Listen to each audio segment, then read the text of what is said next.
Here I am. So let me know if you can hear me first.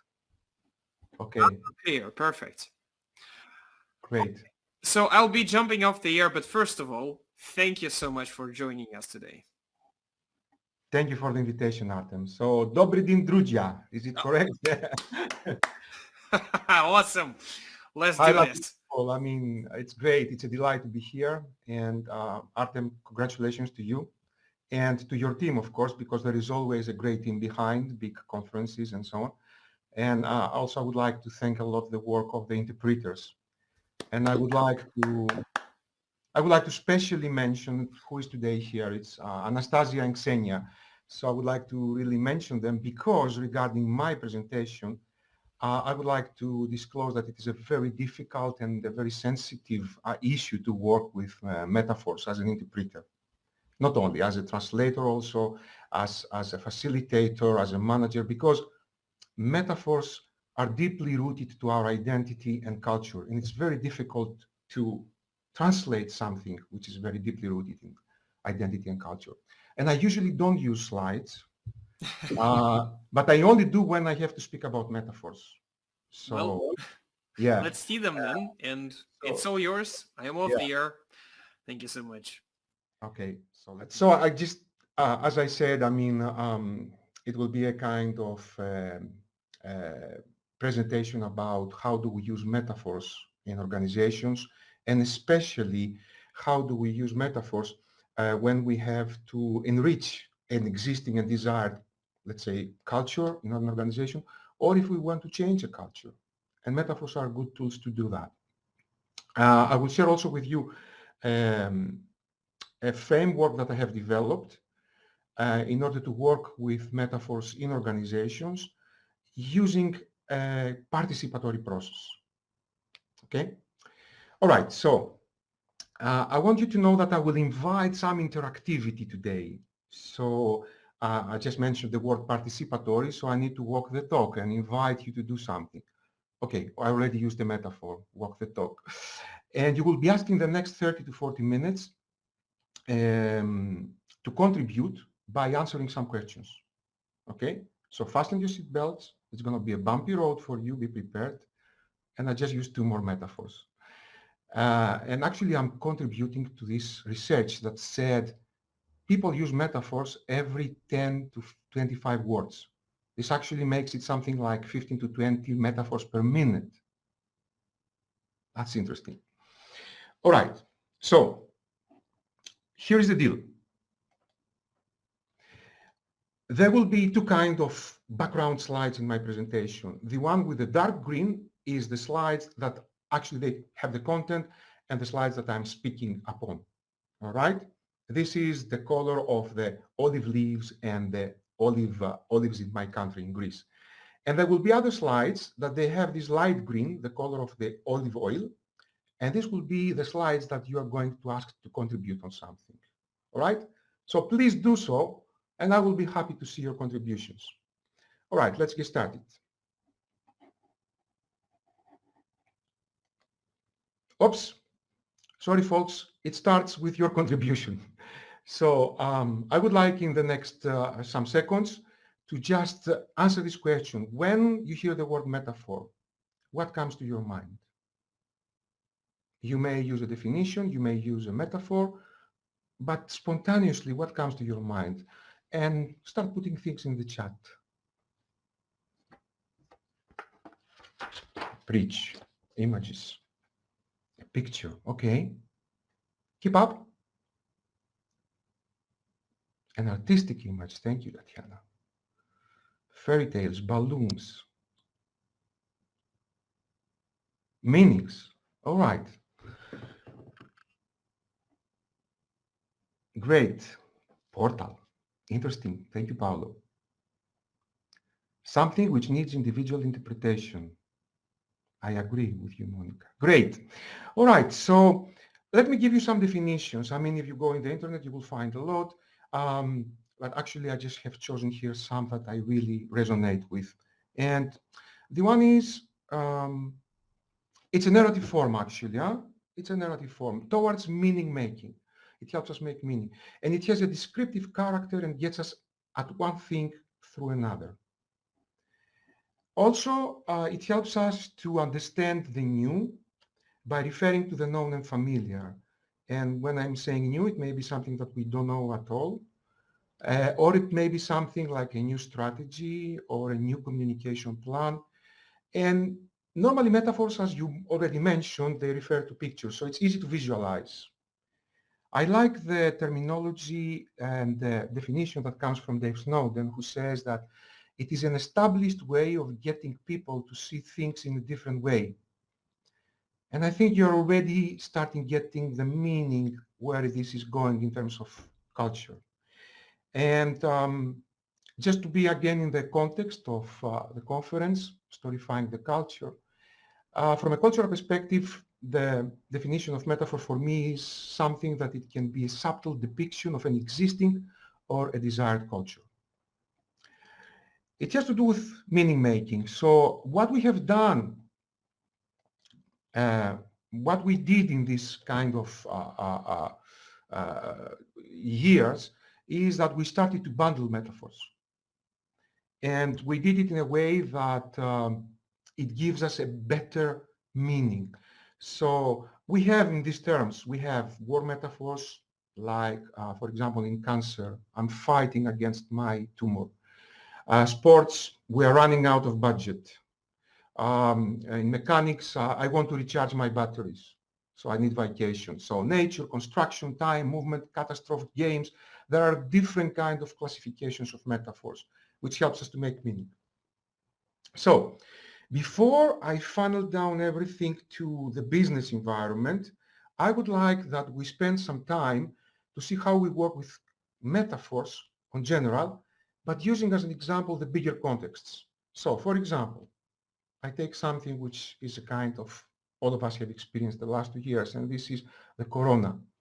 So I would like now, oops, okay, light green slide, that's your part. I would like that you write in the chat, what are the most common metaphors you have experienced being mostly used about COVID the last 2 years? So let me see.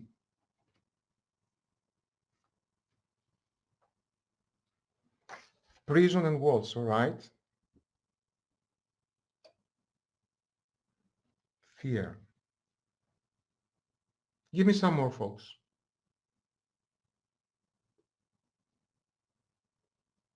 Lock, fight.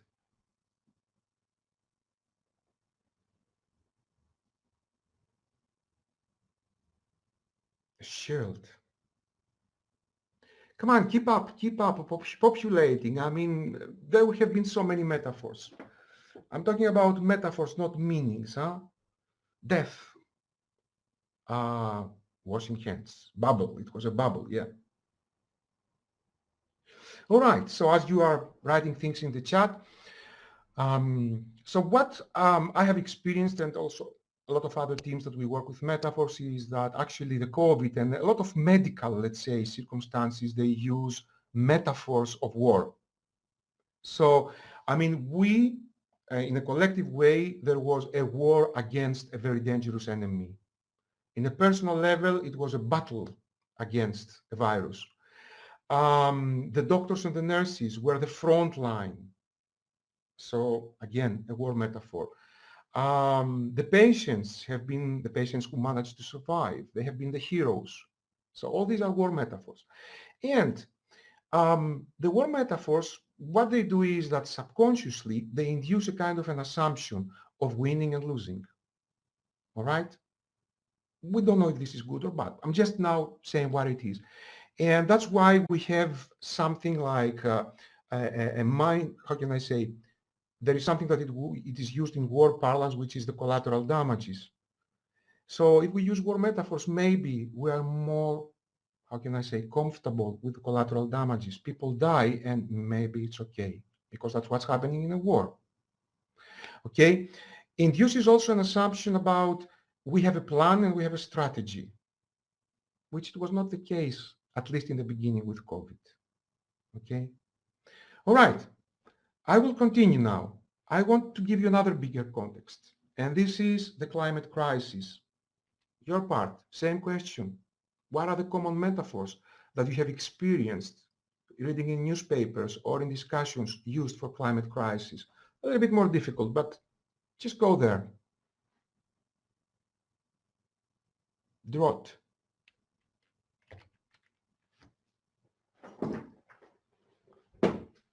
Something more? Warming. Yeah. Warming, global warming. Holes, extinction, catastrophe. Yes, yes, keep up. Great. Yes, also with climate crisis, we used also war metaphors, Anna and Artem. Okay, so the Frame Institute, they did also a survey and they discovered that for climate crisis, we used a lot of science metaphors, especially physics and chemistry. You mentioned warming, for example. Huh? You mentioned global warming, and that's true. And also, we were talking about the greenhouse effect. Also, this is true. We had this regarding the carbon dioxide. It was this metaphor of a bath tube, where if the input is more than the output, as it happens with carbon dioxide, then the water will overflow the tube. So yes, science. Now it's going to be a little bit more tricky because we use war metaphors for many, kind of bigger contexts. And when it comes to war, what kind of metaphors do we use? I'm really curious. So take your time and write reflect, First World War, Second World War. What did you learn in history? What are the metaphors we used to describe war?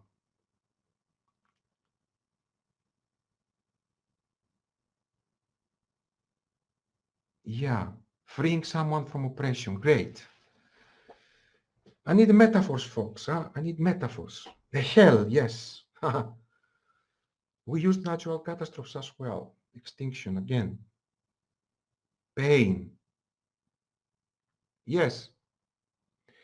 So, yeah, what I mean, the research has been shown, and already you confirmed that, is that in a paradoxical way, the metaphors we use for war, they have these anthropomorphic attributes, like the pain, like freeing from oppression. So it's human attributes that we give as a metaphor to war. I mean, there is a phrase that it has been used many times to show the devastating consequences of war, which is the face of war. So we use the word face. We use the word feast to show the power, the incredible negative power of war. We say the war never sleeps. What else do we say? We say the war has taken everything from us. The logic of the war, the injustice of the war. So we give these human attributes, and this is very interesting. And what scientists say, this is maybe a kind of a meaning we make by saying these metaphors that only people can start a war. So you see where I'm going? The one way to work with metaphors is to really start diving deeper, to find meanings, to see, where we can cluster them, to play with that, to start analyzing them. Okay, now, okay, you said that. Now we're going to our environment, business. And I will invite you again. Now, I think maybe it's more easy. Just describe some metaphors that we use in business.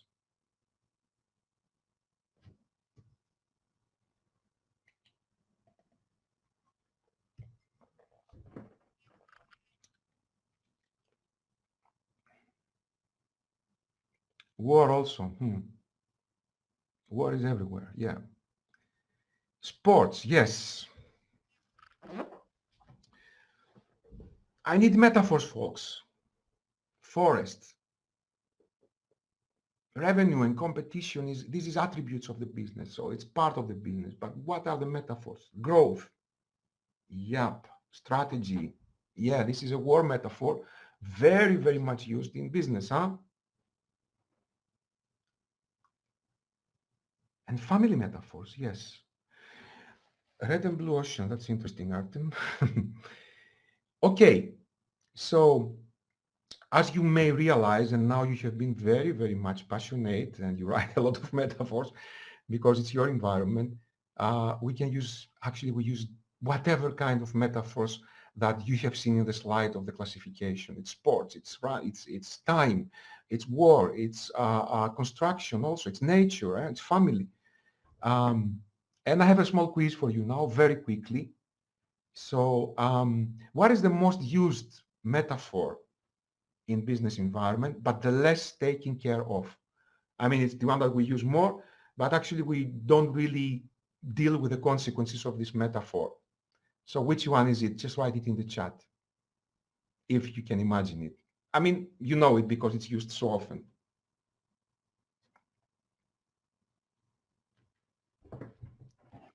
Come on, folks. A metaphor that is used very much in business environment, not only on general, and we don't deal with that so much. Racing mice. Come on, play the role. Interesting. Play the role and we don't play it, Elizabeth. Okay, keep up. I give you a little bit more time. Okay. Rat race. So let me reveal that, okay? Let me reveal that. It's the elephant in the room. The elephant in the room. And I don't know if there is a similar one in Russian. So can you anybody just tell me if there is something that you use instead of the elephant in the room when is this discomfort that we don't want to touch? Okay, good. So now let's move on. And one key question about metaphors is not if it is a good or a bad one, if it's the right or the wrong one. A key question is this metaphor really serving us? Is this something that really we can make meaning and we can use it? This image you see, what is it? Again, it's a metaphor we use so much often in the business environment. What is it? Just one or two people write it. What is it, folks? And we speak so much about that in business environment.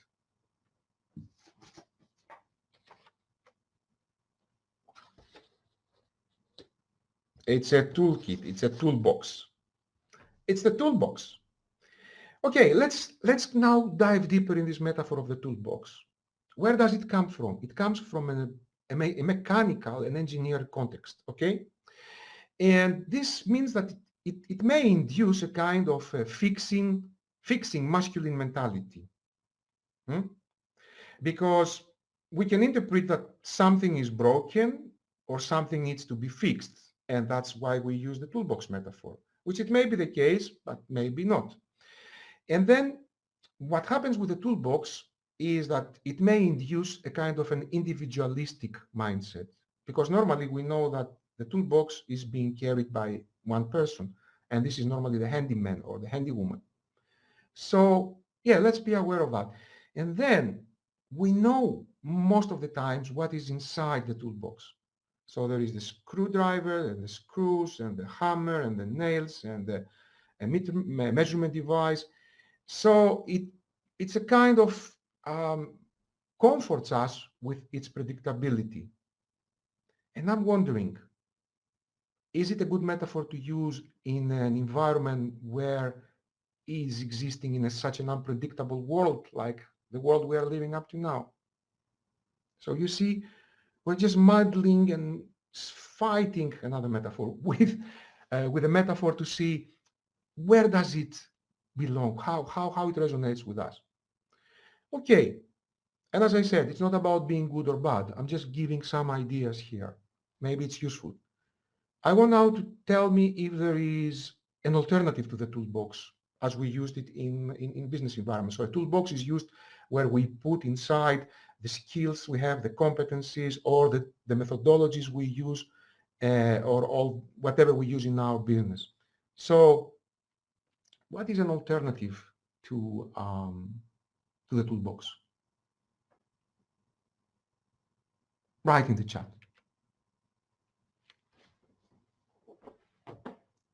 Surgical kit, good. A library, yes. A treasure chest. Bingo. So, okay, I don't know if you are cheating, but it was a good, a good guess. Yeah, now we do the same thing with the treasure chest. So the treasure chest, it doesn't come from a mechanistic or engineering context. It comes from an adventurous context. We know treasure chests from fairy tales, all these adventures in the sea and the pirates and the islands and so on. And in contrast to the toolbox, we don't know exactly what it is inside. We don't know. We know there are some maybe coins, maybe some pearls, some rings, but we are not sure. We need to open it and we need to see the mystery and the surprise coming out of that. So we can say that a treasure chest, it prepares us for unpredictability, but it enhances our curiosity. So, and that's the idea around that. And it's not something like that it can be used from an individual. It gets us into a co-journeying, let's say, how can I say, culture. So maybe in a collaborative culture, it can be much more useful to use. All right, let's move on. Now, I would like to speak about the framework that I have developed and to speak a little bit about the cultures. There is a kind of traditional way, I call it, when we need to work with a culture, and it still exists this idea that, there is the CEO and the board management and first level management. They just initiate a process. They bring the new or the old values or whatever.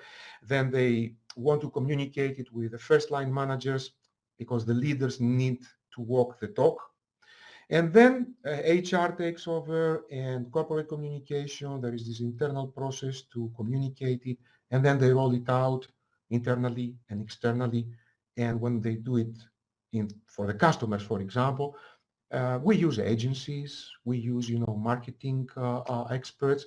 And then we have the visualization sometimes of this new culture. And sometimes we may use metaphors.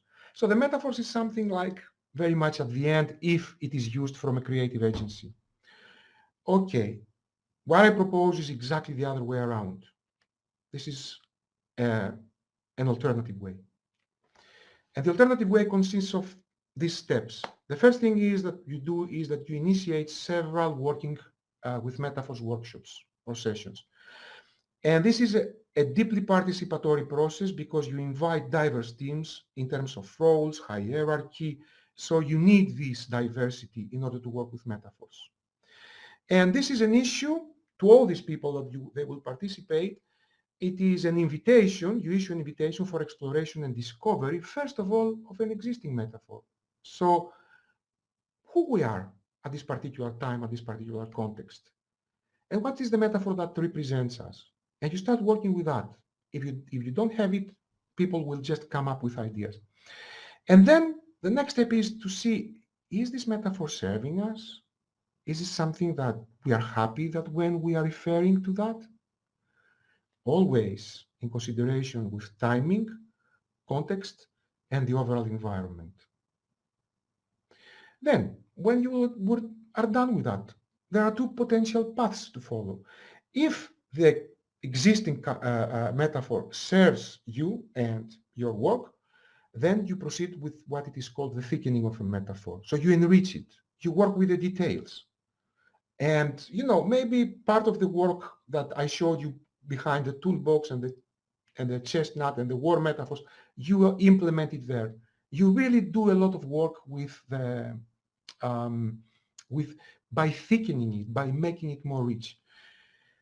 If you realize that this is not the metaphor that we actually would like to represent us, then you move into a process of changing it. And then you work with imagining a new metaphor. And the way you do it is the same. You build a scaffold first, a general idea about the metaphor that we want to move towards to, and then you start enriching it so that you become with something which is robust and very, very much rich. All right, when you're done with that, there are two steps that I strongly recommend, and this is the multi-visualization of it. Because a metaphor, as you said, it's an image, and it's not enough to have just an image. And this is the role of graphic facilitators or generative scribers, as they call it. All these people that they have a canvas, on the wall, and there is a meeting taking place behind, and they draw not only what they hear, but what also resonates with them. So you have again an enrichment of the metaphor that you are working.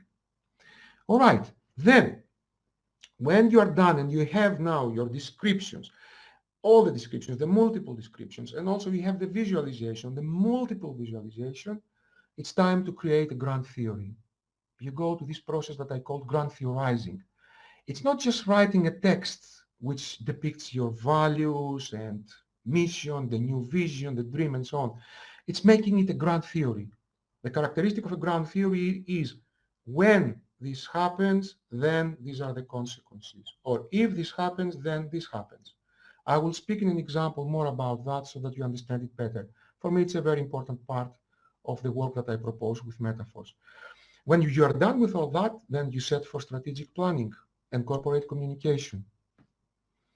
Okay, now, in a nutshell, in this alternative way, what is important? What are the important questions? One is what metaphors we use, when, why, and now, and how.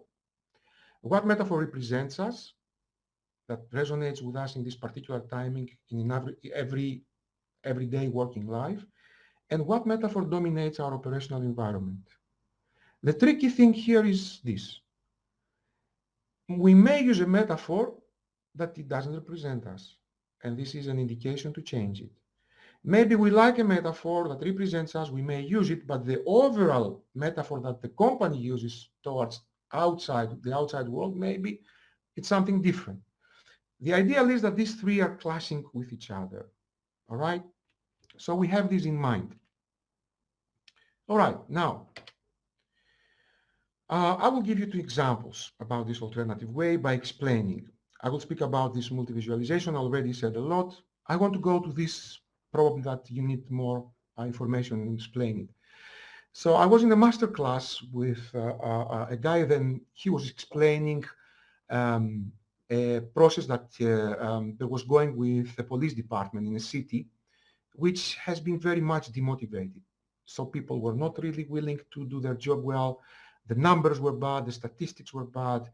And they said, okay, they worked with this kind of, what is actually the existing metaphor? Because one thing that metaphors do is that they open up a space, a safer space, to speak the unspoken.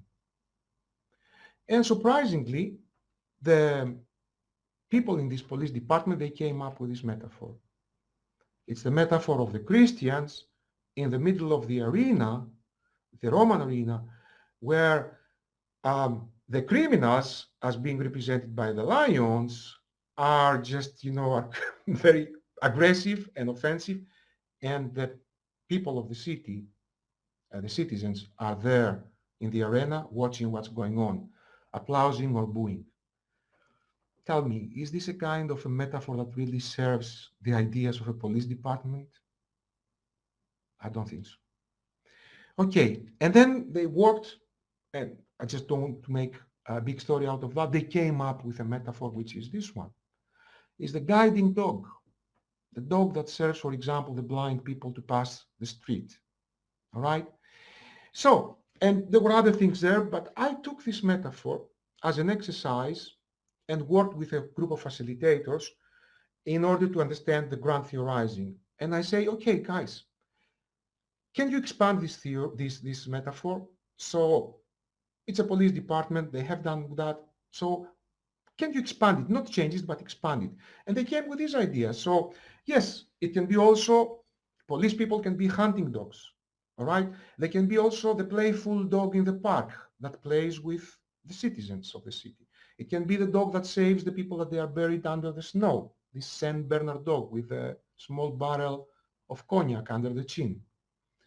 And then I say, all right, now we have enriched and we have thickening this beautiful metaphor of a dog. I would like now to create a grand theory. Of course, there were other more steps there, but I just want you to show you what is a grand theory. They came up with this, which is when you combine the paradox of service and leadership, then humility and loyalty become your compass.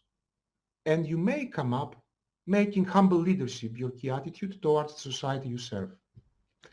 So when I read that or you read that, it doesn't sound like it has a great volume. It's not just a statement. Huh? And it's like a theory. When this happens, then the other things happen. So, and that's the idea, because in the grand theory, there may be some values hidden there, all right? Some important messages, and maybe some strategic insights, like here, making humble leadership your key attitude. So, thank you, Paul. I hope that you understood the idea of the grand theory, yeah?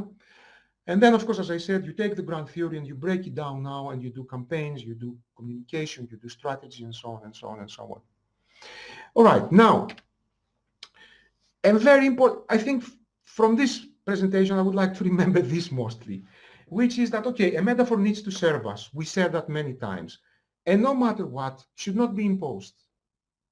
It should not be imposed by the top management or by the facilitator or by the metaphor expert. No, as I said, it needs to come out from a deep participatory process. Because if it's imposed, then we have an orchestra with crocodiles, but we don't have so much music, as you can see here. All right? So a metaphor should not be imposed, should emerge from participatory process. All right, very important. The cultural responsibility, as I said in the beginning for Anastasia and Xenia, the interpreters. We have, as people that work with metaphors, a great cultural responsibility, and we need to be cultural aware about the metaphors.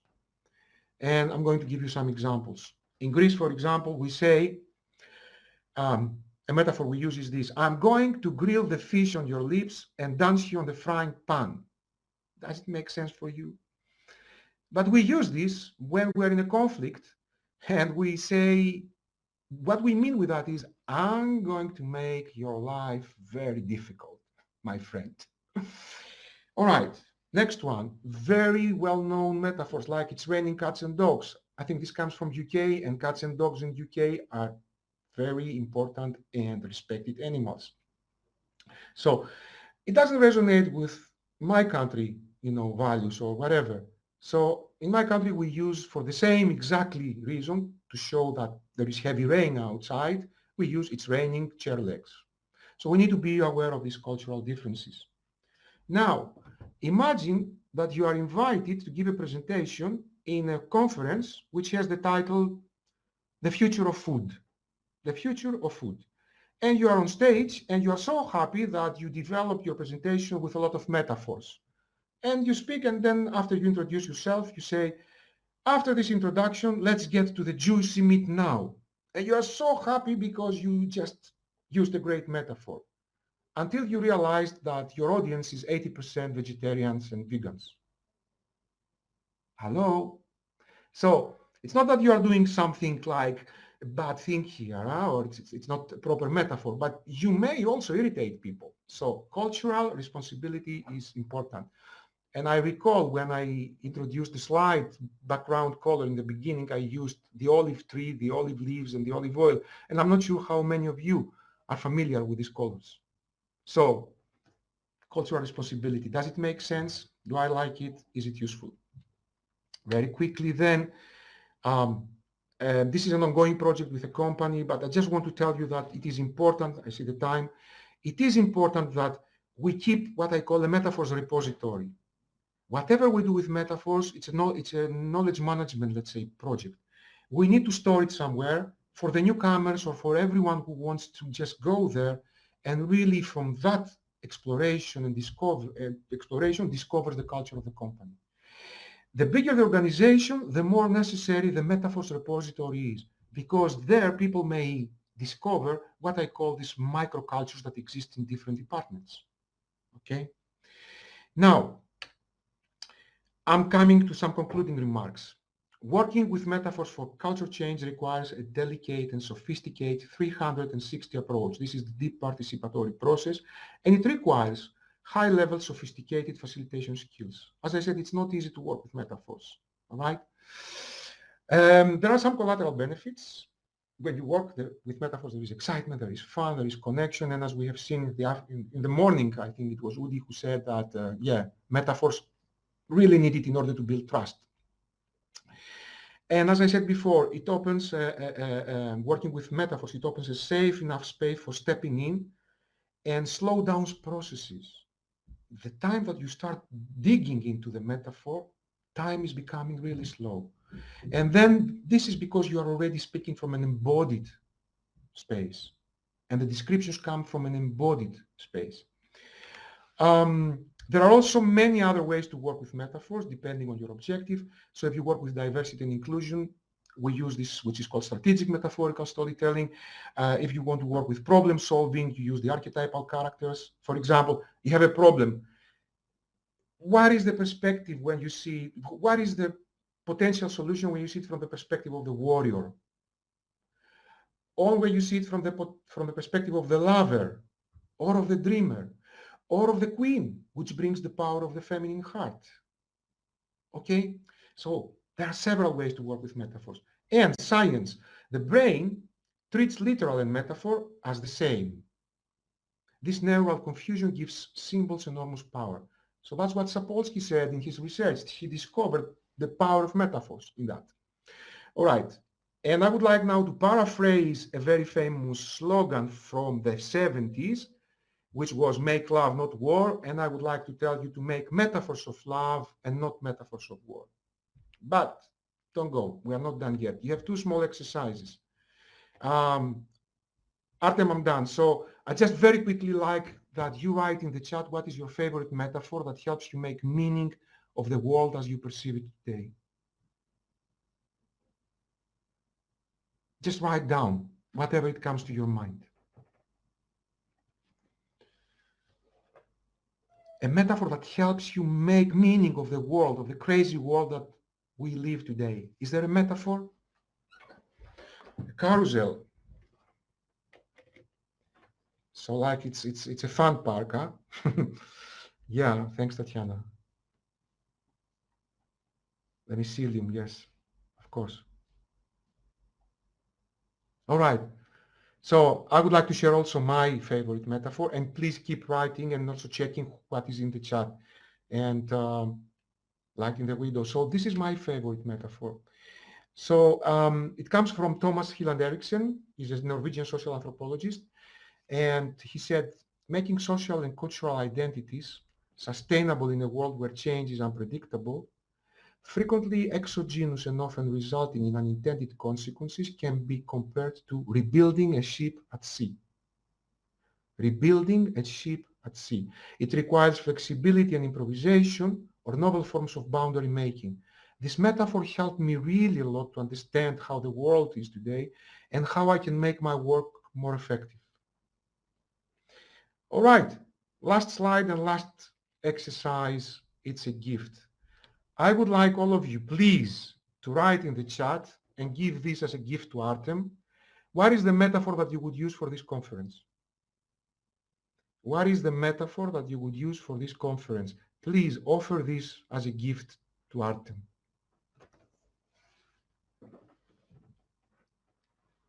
Tribe. Bonfire. New world. Wow. Olga, you nailed it. I love that. Warm. Keep up, keep up. I mean, how many people were here? Keep up. Community. Gathering of wizards. I love that. Yes. Yes. We are the wizards of this world, maybe. Okay, Artem, as people are writing this, you have also some work to do. Now you need to take these metaphors, get it back to your team, and together explore and discover any values that maybe they are there in these kind of metaphors. And these are the values, maybe it's not your values, but these at least are the values that the people perceive in you. So this is how your work is perceived, as something like a bonfire, as a new world, as something really warm. So thank you so much, everybody. It was a great pleasure. Thank you, Armen. Sorry for the time. Metaphors need something like 4, 5, 6 days. Yeah, they need a life. Thank you so much. It's a precious gift. Thank you, everyone, for beautiful metaphors that you've used. It's lovely. Yannis, I still have like 30 seconds to ask you this question. So in your opinion, what came first, stories or culture? I will answer you with 2 metaphors, of course. Okay. So there is a metaphor that comes from the very engineering and technology world about what are stories. I mean, and this is coming from Merialis, which is story is the human operation system. So I'm considering then that the computer, that this is a kind of a metaphor. In order for the computer to work, you need the stories. So stories come first there for me. And also in my book, I wrote like, I was born in stories. So when we go out of the belly of our mother, we don't meet the culture, we meet stories. Like, oh, how beautiful is this baby? Oh, it's crying and so on. So stories come first for me. And I don't like to play the chicken egg thing. Thank you so much. That was lovely. Guys, let's light the fire for Yannis. That was lovely. Thank you. It was lovely. If you have time, I know that you're in our Telegram chat, guys. So if you have questions for Yannis, please write them in English in our Telegram chat. And we will be moving to our next speaker. Yannis, thank you so much once again. It was wonderful.